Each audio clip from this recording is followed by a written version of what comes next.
On Aero file machine, to use the spindle jog, now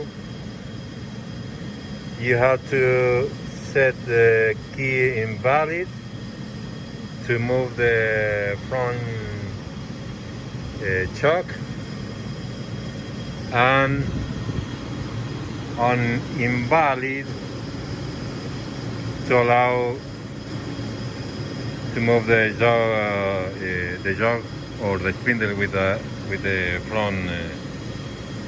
front chuck button.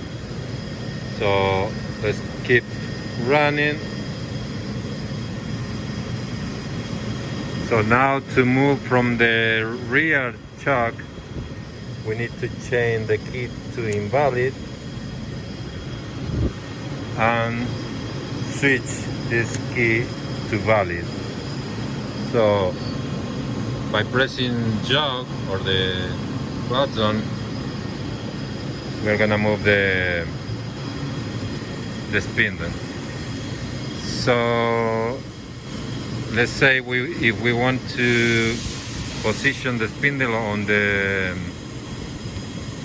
0 degree with using the M19 or the orientation.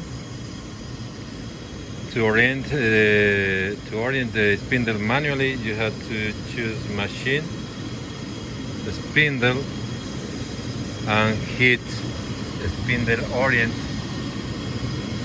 But now it's telling that we have enabled the spindle jog, and this is invalid and this is valid. So let's switch it to invalid.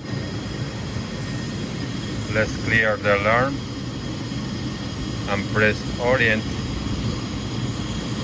and there you go. It moved to the 0 angle spindle on the spindle. Okay, thank you.